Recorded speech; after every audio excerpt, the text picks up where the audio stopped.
Hello, everyone. Welcome to the Danty analysis for UFC Fight Night Smith versus Texeira. I've done these in the past, but this is the first time I'm doing it in video form, so this is pretty exciting. And here to analyze this with me is Monique from Combat Sports Unwrapped. Welcome. Hey, what's up? I mean, like I'm all for these fights, even though obviously there's a part of me that does not agree Mm-hmm. with these events being held right now in this pandemic. However, the fan part of me is still lit up after the Mm-hmm. UFC 249, and we're just getting started. There is a fight night tomorrow. Mm-hmm. Best early present for me. Just saying. Mm-hmm. Yeah, I definitely feel that. Yeah, it's just one of the steps to getting to normalcy, just until the fight island is assembled. Yeah, that's gonna be interesting to analyze, or like even just kind of, we don't even know what's going to happen. I know little tidbits, and obviously anybody who researched Fight Island, it's obviously something that has never been done before, so you don't even know what to expect and Yep. how everything's going to look and how the facilities are going to be like. So Yeah. Exactly. So with that, let's go into the fight card. So I believe it's Sarge is the first one fighting. Yeah, Sarge versus Sarah Moraz, yeah. nicknamed Cheesecake. So yeah, so what I see from there is Sarge is good starting out. She has really nice takedowns. I mean, she just blitzes in and takes them down no problem. As for Sarah Rice, I noticed that her punching and her submissions have gotten better. She has an even record on in those fronts. So now I'm just looking to see how it's going to match up. Uh, Sarge is Sarge is pretty handy with her own share of knockouts. I mean, the majority of her a majority of her finishes are knockout. All of them are. So I think it'll go to Sarge only because she's quite explosive in the start, and that's going to be a test for Mariah to see if that overwhelms her. Yeah, I mean, I agree with you. Obviously, I've seen Sarah Eubanks, like, actually, when she was fighting, I was really impressed. She's up and coming, that's for sure. We definitely don't see many, I guess what you can say, great Mm-hmm. women's bantamweight fighters, at least right now, Right. currently. So Mm-hmm. I think she's definitely up and coming. She's explosive. She's won. I mean, she's lost. Sorry, a few close decisions. So Mm-hmm. my advice to her, obviously, is to go out there, guns blazing, be the aggressor. Sarah Morris, like she's, obviously I respect the hell out of her, but I think that she might get overwhelmed, especially with Eubanks and her, power, and pretty much she's well rounded. At least that's what I think. Mm-hmm. Yeah. Yeah, I do see. Yeah, the well-roundedness is in Cheesecake's advantage.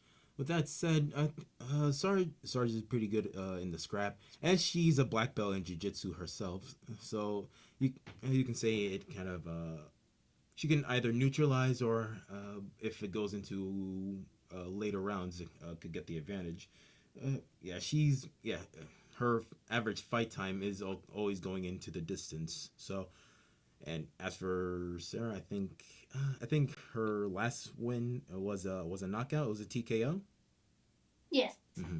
So yeah, that's what I see like being the driving factor for this fight, and judging by their fight records, it's going to be pretty decisive with this upcoming fight to see whether they stay in the UFC or not.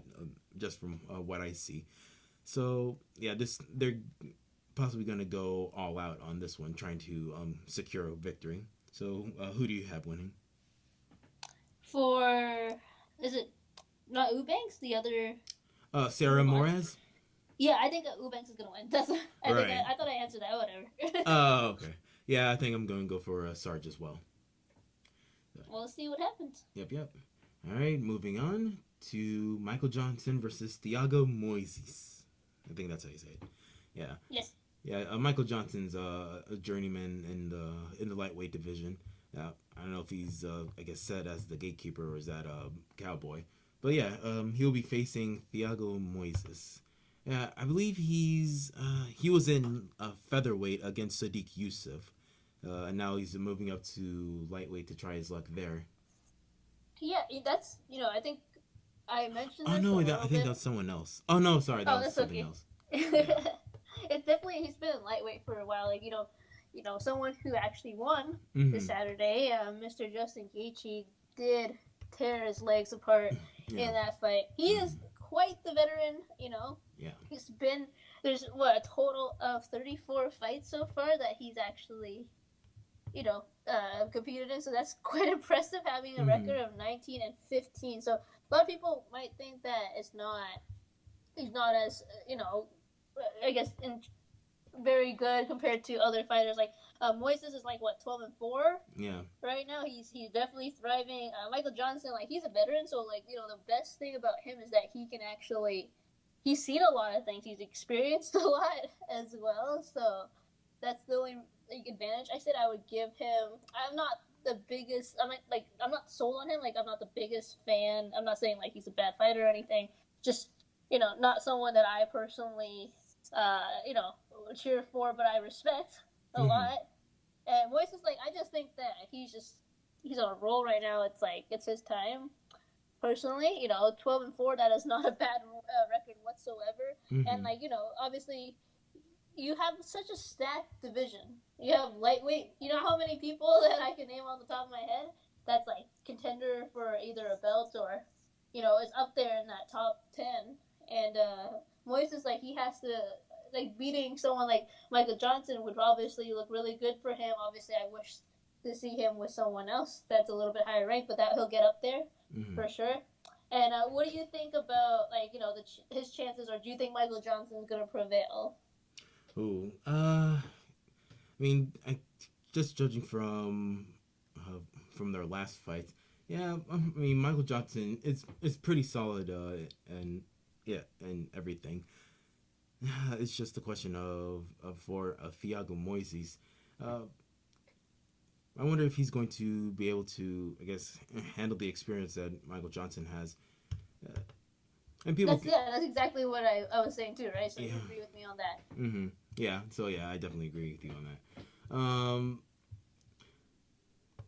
as for, yeah, I think I'll go with Michael Johnson on it only because, yeah, for Thiago, I mean, in his last fight, it didn't seem that like really, yeah, he really didn't do much to get the victory. I think someone like Michael Johnson will use his experience to get the victory. Yeah, I mean it's experience, and also if he plays a really good, or yeah, he has a really good fight game IQ, like plays a really good game Mm-hmm. plan Yeah. right now. Mm-hmm. So I think that you are correct. I would bet on him. Yeah. As much as Moises, like he has a lot of potential, but sometimes experience wins over someone who is just that skilled. AKA Khabib versus Conor McGregor. Conor Mm-hmm. McGregor is very skilled at one thing. His left hook is something that you don't want to be at the end of, but somebody who has that skill, someone who's undefeated, like a champion like Khabib, is that's the reason why he won against Conor McGregor. It's his experience, obviously. He has more Right. experience, Right. not just standing up. We've seen how he can he can throw punches too. It ain't Mm-hmm. just about his ground game, but that's all about his experience and who he's faced, being Mm-hmm. 28-0. Right. Yes. So yeah, I'll give this one to Johnson. I hope he wins. Yeah, definitely. Now, this one will be an interesting one for the feature prelim. Uh, Andre Arlovsky versus Philippe Hins. So this Philippe Hins was coming from PFL, and he had a few good fights from there, and now he's coming in for his UFC debut. Uh, yeah, I'm always. It's always something to be excited about when fighters come from other promotions to test their mettle in the UFC. Now, especially with PFL being a name, starting to be a name, and now with Bellator as well. So, yeah, starting to get up there with Bellator. Now we get to see, I guess, what's the caliber of fighters that they're coming from. Like some are coming from Cage Warriors, like with Christopher Fishgold, Darren Till, Mhm. even. Yeah, so we kind of get an idea, and Conor McGregor, and now we're trying to see like if they're coming from certain promotions, we'll see like what's their power level. So Yeah. yeah. Now for Andre Arlovsky, he's more of a scrapper. So looking by Felipe Lin's fight, he's definitely experiencing that. So I think it's gonna be. I think it's gonna be in Philip Lin's favor only because he mixes it up with kicks. I was gonna say I agree with you. Literally took the words out of my Mm-hmm. head. Right now, Arlovsky, freaking veteran, former champion as well, and you just have to think to yourself, I don't know what's left of him, but he is coming back. Like he obviously had a few wins before, so it makes you kind of think, maybe he can. But Linz is just, he's on another level to me. Arlovsky might make this harder because of his experience and the fact that he's fought like other juggernauts like before. So, I definitely agree with you. I pick Philippe. So. Yeah. So yeah, yeah. I was looking over Philippe Hin's fights before this analysis. So I'll definitely go. I think I'll lean towards Philippe Hins for this one, even though Andrei Arlovsky proved himself against Ben Rothwell, and it was Exactly. quite a slogfest there. Yeah, I think Philippe Hins is a little bit cleaner. All right. Yeah, this guy's a champion. So yeah. So then we're moving on to the main card. Carl Roberson versus Marvin Vittori. So, Oh well. Have you seen the weigh-in? Not weigh-in. Sorry, I'm sorry. The stare downs that yes. I posted that on my Combat or Rap page, but basically like Marvin Vittori and him were kind of like they were talking a lot. Oh yeah. Marvin Vittori was like, "Let's go," that yeah. kind of. I know he's extra in his weigh-ins. Like, he's very no extra. shit, right? No shit. And he's not extra, then I don't know what it is, right? Mm-hmm. Yeah, and he does it with almost all of his weigh-ins right. just to psych himself up. It's just right up there with Ian Kutalaba. Right.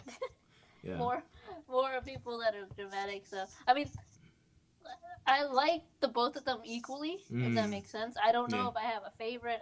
Carl Roberson. There's always one person right now with the pandemic that hasn't made weight. Happen with Jeremy Stevens. Do I blame them? No, because it's a freaking pandemic. Yeah. You don't really have the resources and the people and the places to go and cut weight. So who do I think is gonna win? Oh man, I like Carl Robertson though. His fight style, I think he'll give him Martin Vittori a little bit of trouble. I guess people don't really realize that until they see them fight. I don't know about you, but I'm leaning towards Carl Robertson. No offense to Marvin Vittori, I like them both equally, but it's just kind of from what I'm seeing in my head from his other fight. So yeah, and he's coming. Yeah, and since his come down from light heavyweight, he looks like he's been improving quite a bit, gaining some wins. So yeah, he'll be adding a third fight to his win streak to see if he can just keep the momentum. As for Marvin, yeah, I mean, I started looking into him after the Adesanya fight. I mean, yeah, he's pretty clean. He's even getting his own win streak going. So yeah, someone's a fight streak will be on the line. That said, I'm just trying to see like which ones was I guess the most dominant based on what they did. I would have to go with Roberson for this one. Hey, we agree. Mm-hmm. Yeah. So, now for bantamweight, Ray Borg versus Ricky Simone. Yeah. Oh yes. Yeah, I think this will be a don't blink fight because Ricky Simone is like wicked fast with his punches, and for Ray Borg, I mean we know how prime he is with his wrestling. Yeah, for sure. Yeah. I think that here's the thing. I love the both of them. Oops. There is a favorite of mine right now in this fight. Well, I will say this though. Ricky Simone, when the first time he fought in UFC, I was like mesmerized. Like that's the kind of fighter I like. Very, wild and loose, at the same time explosive. Yeah. I think that I actually know someone who is related to Ricky Simone, so I know like how much time and effort and hard work that he puts into his training. Now, Ray Borg, I guess outside of the ring, anybody who has seen him and his like family, and what they went through with their kid, and it was just really devastating. But it brought the community Mm-hmm. together. Yeah. Ray Borg, like you said, excellent wrestler. Yes. Yes. Yeah, of course he held his own, but even though he got defeated by former, I guess UFC flyweight champion Demetrius Johnson. Mm-hmm. So I think because of that, and because of like I didn't even know Ricky Samoa had all these freaking like fights under his belt. You know what I mean? Like I was like 15-3. Like Yeah. I didn't even realize that. I do put the edge to Ray Borg though, just because of who he's faced so far. Even though obviously Ricky Samoa did face Uriah Faber, but that didn't last that long, and you didn't really see the caliber of Uriah Faber. Even though he's just obviously really good. Now I obviously lean towards Ray Borg. I think he's just gonna dominate him, both wrestling wise, and he's just honestly, I feel like a smarter fighter, if that makes sense. So that's just my take on it. So. Yeah. Yeah. Their wrestling might cancel each other out. Well, with that said, since Borg has experience fighting at the fighting at like in a championship fight and going all 5 rounds, uh, albeit that it wasn't as good in his favor, I think he'll. Yeah, I think it'll be a good test for Ricky Samoan to see how his wrestling will come up to par, to see whether it will come up to par. Yeah, exactly. Yeah, so I'm leaning towards Ray Borg. Yeah. See, we're 3 for 3, something like that. Yeah. Now, all right, here's a splitter. Alexander Hernandez versus Drew Dober. Yeah, people. Man. Yeah, people are really hyping up Drew Dober for good reason. Like he looks like he even looks deadly. Now. Yeah, no, I mean like he looks like a beach boy, but he's also very deadly. Yeah. So, what are your thoughts on it? Okay, so obviously I'm gonna set my biases aside. Yeah. And actually, when I think about who's gonna win this fight, I'm sorry to Alex Hernandez, but like that fight against Cowboy, I don't know. He just didn't look like the Alex Hernandez that I personally like. I guess when I started watching him and all that. Right. He is super young. Obviously, he is the favorite right now to win. I understand that. He's only 11-2, like 2 losses, and one of them came from the legends in the sport, which is Cowboy Dom Cerrone, who unfortunately lost on Saturday. Hernandez is very skilled. I know, like I said, I know people that work with him, and I know how much, like I said, they work on different techniques and skills. Drew Dober, though, like you said, like honestly, without being biased, he looks like the man to win. Just because, I've seen him fight 2 times already, and I was like, holy crap, this guy is no joke. Especially in that lightweight division, like he's still technically up and coming. Hernandez, I believe, was number 12 ranked, if I'm not mistaken, something like that. So I think that Drew Dober is, I don't know, he's just kind of like, when I started watching him fight, I didn't know anything about him, right? But when I watched him fight, I was like, whoa, like no, this is who is this person, right? So I remember seeing him face against Olivia Bon Mercier. Yeah, it's like way back. That. Yeah. So yeah, I do remember him somewhat. Now I've been following him much more closely, and I see that he's been improving himself. Yeah, especially with his last fight against Nasrat Hakparast. I mean, I don't know if it was just the weight cut for Nasrat, but not to take away from Dober. With that said, I think he's been improving like drastically, and I think we'll see how much he's improved against Hernandez. Now for Hernandez, I'm trying to assess his mentality, like in regards to this whole pandemic thing. I mean, it looks like it's pretty strong, considering when he was talking about what he considered like just a cold, and he was just working through it. He actually was tested positive for it, and he was just working through it like it was not like it was just a common cold. So with that kind of mentality, I think it'll be really strong. Yeah, I mean, I didn't even know that until, I guess, like I said, I knew people that work with him, and I didn't know that he actually got tested positive, or his coach or whoever it is, right? So I mean, yeah, of course, Alex Jonas is tough. I get that. Obviously, we'll probably talk about this more some other time, but I get that a lot of people scrutinize him for what he said after the Cowboy loss, and also what Dominic Cruz said recently after his loss to Henry Cejudo, who I believe now is retiring. So I think that what Robin Black said. I know you watched my stream. That Yep. he said that there's a lot of these fighters are gonna go into it with a lot of gusto and just more determined than ever to fight and win and obviously be dominant. So I think that both of them are like that. That Drew Dober fight against Nasrat, that surprised the crap out of me because like I was on the Nasrat train, you know. Yeah, I see what you mean. I think I'll have I'm pretty torn on this one. I think I'll have it with do do do do do. I think because of the home field advantage, I think Drew Dober will have it. Yeah, exactly. There you go. We're still what 4 for 4 so. Yep. All right, let's see here.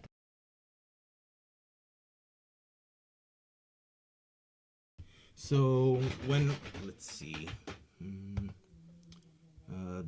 Ben Rothwell versus Ovince St. Preux. This is St. Prue's heavyweight debut. Now, Yes. Oh, I don't know if he's been wrestling with 260 plus pound people, but he'll definitely have his work cut out for him. Yeah, I think that Ben, Rothwell, not someone to take lightly. Imagine having that person as your debut in the division. I'm like, oh hell no! Like you know what I mean? Like that punch. I don't know. I like Obi St. Preux, but I don't know if he's going to get it done with Mr. Rothwell over there. Yeah. I mean, Ben Ruffalo is still like a journeyman in the game. He's right up there. Even though his recent fights don't show it, he still can scrap. I mean, the majority of his wins are in KO, and Ovid St. Preux, and also with people who do weight cuts, it doesn't really it doesn't normally work out for you, even though you go up. I mean, if you don't do anything different in your game, you're still prone to being knocked out, as we saw with James Vick. Now for Ovince St. Preux, I mean, I think he's been protecting his chin a little bit better recently, and also been careful with the submissions ever since the what's his name, the Sledgehammer. I think he's like a Swedish guy. I forgot his name. Dang, the name escapes me. Yeah, but ever since his last fight with him, yeah, it looks like he's been cleaning it up. So that's good to see. And he's always a crowd pleaser with his rare submission. So I think maybe that's what will be his key to victory. Yeah, I mean, it's funny because I like I said, I like Obi St. Preux. Mm-hmm. I like him a lot. Like you said, he slipped a little bit in that division, and I actually watched him lose 2 times. Yeah. Yeah, like live. So it's kind of disappointing when one of your favorites in that division isn't doing that well. But I understand moving up or trying something new because a lot of fighters are doing that right now. And I think that it could go either way because it could either be like he gets caught easily, yeah, or that he pulls off some of those rare submissions or rare TKO, whatever it is. So Alir Latifi, that was the one. There you go. Yeah, the guy on the horse. Yeah, it just came to me. Yeah, he's a dangerous one. Yeah, I think he faced Derek Lewis last. Yeah, and it went to Derek Lewis in the decision. Yeah. You never see that with both of those men. Like, jeez. Yeah. So yeah, I mean he's pretty good in defending submissions. Rothwell. So, but with obviously Prue and his approach, it'll be an interesting matchup to see how they I guess how they face each other. What will be the game plan for both men? So who do you We'll got? see. I don't. Oh man. I'm leaning towards Rockwell. No offense to my guy. Ooh, I think I'll go Yeah. with Ovin St. Preux. Okay. OSB. You're going OSB. I'm like, you know what? I want to, but I don't know. Mm-hmm. Your gut feeling just tells you otherwise sometimes. So. I see what you mean. Now, this will for the main event: Anthony Smith versus Glover Teixeira. I mean, Glover Teixeira is still hanging there. I mean, he's a number 8 ranked light heavyweight for a reason. But with Lionheart, he's just so savvy. Just how he fights, and he showed that kind of finesse with man. Why am I forgetting Swedish fighters? Gustafsson. It's not Gustafsson, is it? Like, yep. I'm trying to think. Yeah, it's Gustafsson. Yeah, that's who he faced last. Yeah. I don't know. It's That's just Swedish so funny. Yeah. You're just like today. You're like versus Swedish. Now it's Chinese. Now it's anybody. That'd be hilarious. Yeah. So they yeah. They have like really long names sometimes. So maybe that's the way. Yeah. So yeah. He has a way of like a nice finesse to his fighting style, and I think that'll be an interesting style matchup against Glover. I think it's like he's pretty standard with that, and that's why he's as dominant as he is. I think that honestly, maybe I'm going old school in a lot of these picks because Glover Teixeira, you people were like, oh, but he's old. I'm like, oh my gosh, have you seen him still fight? Yeah, I mean, don't count out old people, man. They got that old people's strength. Oh yeah, who is it? Olenek? Right? Yeah, exactly. See, there you go. And Fabricio Verdum? Yeah. Very old. You know what I mean? And he got a submission on Kutalaba. I mean, Ian Kutalaba is a wild man. Yeah, and he even fights like it. So, yeah, in fact, he was supposed to face, was it Ankalaev? But there was, like, some weird mishap with the stoppage. So, yeah, I think they might have to, like, run that back. But, yeah, he is a wild boy. Yet, Glover Teixeira was able to keep his wits and submit him. So yeah, you can't count him out yet. With that said, Lionheart is just as good, if not better, with submissions. So that's gonna be. Oh, for sure. Now that's the thing. Like, is it gonna go? If it goes to the ground, it's anybody's game. Yep. At this point, I love Lionheart. So like savvy, especially on the ground. But at the same time, like if it's standing up, you know, I vote. That's why I choose Glover to win tomorrow night. That's the only reason. But like Lionheart is amazing, you know. But he does have like that power. But I think Glover's power is way more intense. So I think that's the reason why I choose him to win tomorrow. But that's just me. I don't know. Maybe I'm gonna be wrong with all my picks. You know? Yeah, I see what you mean. But yeah, I'll with all that said, with as great as Teixeira is, I'll go with Lionheart. Okay, we disagree on 2 things. No, I'm kidding. It's fun. It's more fun this way. Yeah, definitely. Yeah, it's just that with Lionheart, he's just so sharp, and he's been taking out legends like left and right. And even though he was able to submit Kutalaba, Teixeira is prone to getting hit. And in fact, in the fight with Kutalaba, he got dropped in the first round. So I just wonder if Smith is going to stick with his hands. If not, it's going to, even though it's going to be like a sub battle, which I'm going to like watching. Yeah, I think he might have the edge. Nice. I mean, I wouldn't be surprised. I mean, people think that he was a joke. You remember when he was facing against John Jones? Like, first of all, like he's not a joke. Like, you know, he's obviously up there for a reason. His rank and you know the people that he's beaten. Like, you know, and it sucks sometimes when you lose and like you know a lot of people didn't know who the hell he was like going into that fight with John Jones. But like you know he held his own in the other fights. Like you said, like he was impressive, knockout power, you know, all that. Obviously submissions.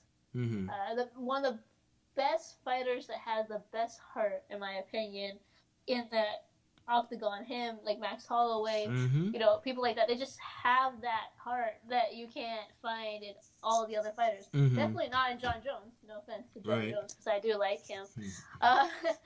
And I just think that you guys, like, people that don't, like, we're pretty hardcore fans, but like people that aren't, they won't even know who the hell he is. Yes. You know, that's the problem, and I think that the fact that he's pretty much like, I don't know if he's an underdog or not, but like pretty much he's an underdog in real life, and you know, people don't really know about him. That's gonna help him a lot because, you know, he's won a couple of great fights that, again, people had no idea who he was. Right. Yeah, you put him against John Jones, people don't know who he was. Of course, he lost that fight, but, you know, I'm just saying, like, people still didn't know who he was. And, like, Yeah. and I think, like, everybody, a lot of people do know who Glover Teixeira is just by, if you're watching the sport for a long time, Mm-hmm. how many years, you know, of course, I think he's going to win, but I wouldn't be surprised if Lionheart pulls off the victory because he's just really skilled and people don't really know about it. Right. So. Yeah, I see that. So yeah, so final answer, I'll go with Smith. And okay, we disagreed 2 times. Uh-huh. So yeah, all right. So yeah, I'm definitely looking forward to this fight, and I'm surprised that it's gonna be on so early. I guess considering everything else, yeah, it's not like there's no one has anything better to do. I mean, yeah, that, and I'm guessing they're trying not to get to have people in the octagon like for too long, because I would think that's the thing with the whole pandemic. That's why that makes sense. You know, Mysore has reduced hours. You know, like same thing. So yeah, and it's just like back to back, like 2 fights in 1 weekend from the UFC. That's like unheard of. Like except if you're doing a contender series, but yeah. So okay, I'll ask you a question. Like, which fights do you think are gonna be bangers? Good question. Dober. Yes. St. Preux fight. Borg for me. Borg and that's gonna be it. Yeah. Those 3. Mm-hmm. There's a lot, man. Oh yeah, definitely. Felipe Lins will be a good fight as well. And I'm sure. And also I'm pulling out for Sajara. Despite not a lot of people respect the women's divisions, but I do like competitive matches in women's divisions when I see them. So I think they'll give a good show. I think that also, we didn't touch on this, but Omar Morales and Gabriel Benitez will probably be a good fight as well. Oh yeah, definitely. Oh yeah, he's the guy that he's undefeated. Oh man, I can't believe I forgot about him. Oh dear. So yeah, it's okay. You'll remember it by tomorrow. Exactly. Yeah, he was the one I was thinking of when we were talking about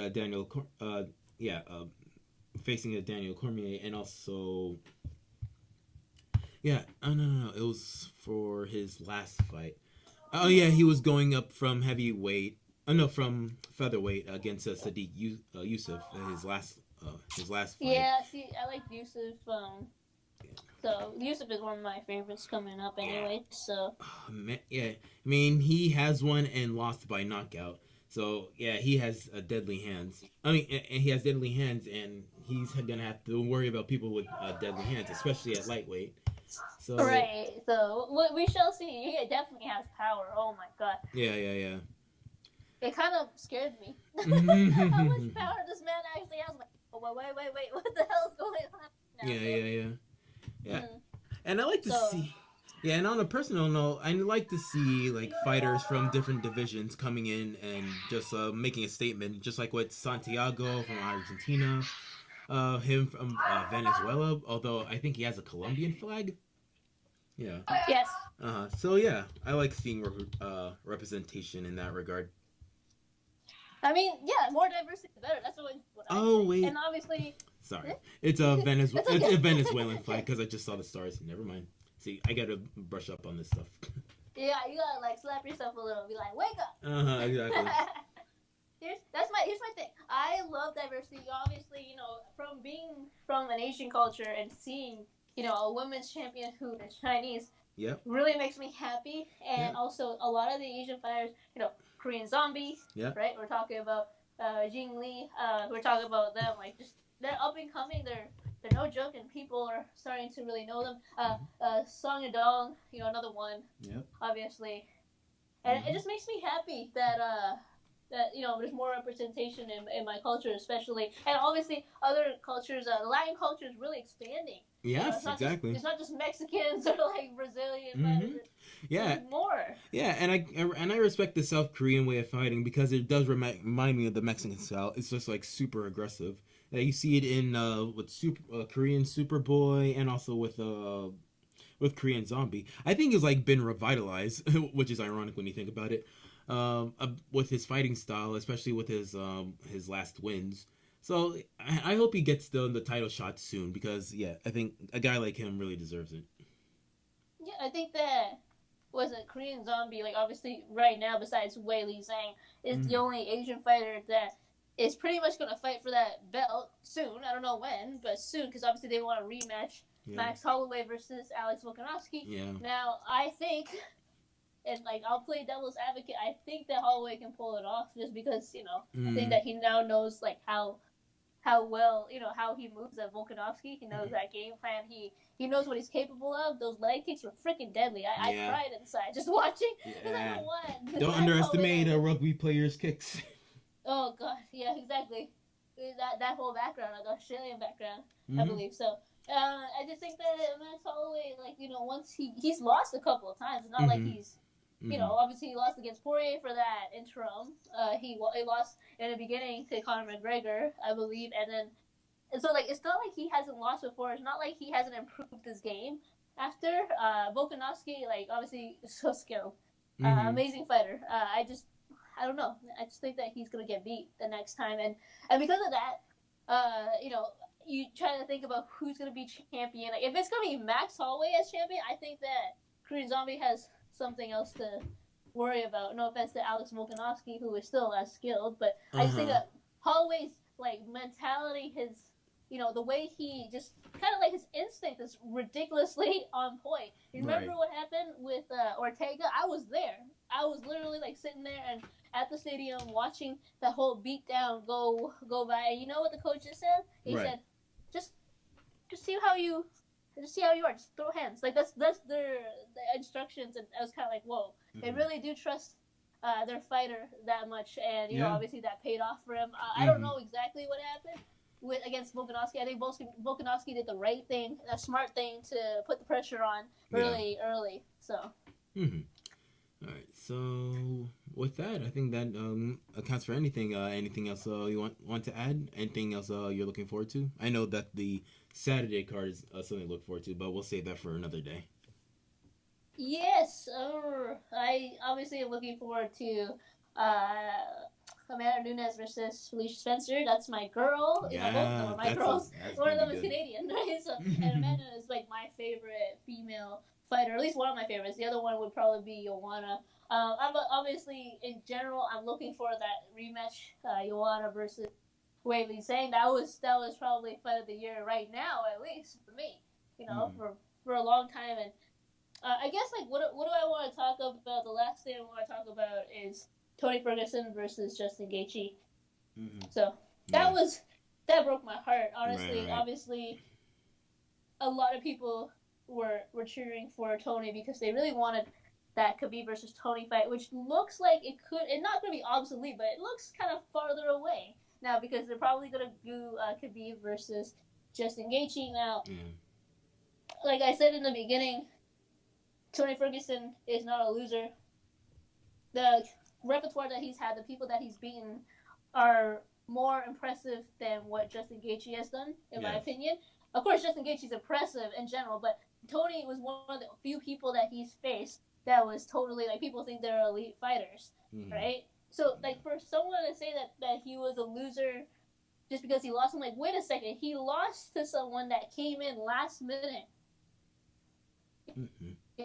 He literally put you got cut off a little bit there. He didn't... Oh, sorry. Can you hear me right now? Yeah, good. All right. Okay. So I feel like he pretty much, like, I felt like there was a lot of pressure going into that fight for Tony because obviously we all knew the stake there. He knew that for like, 4 years? He knew what was at stake. And then, like, he had to plan for a different game plan. I don't know if he did a good job, obviously. But he had to do that because he was hoping for Khabib. He's Right. been training for Khabib for Mhm. so long. I can't even imagine. You know, obviously he's had fights in between, but he still Yeah. still like was training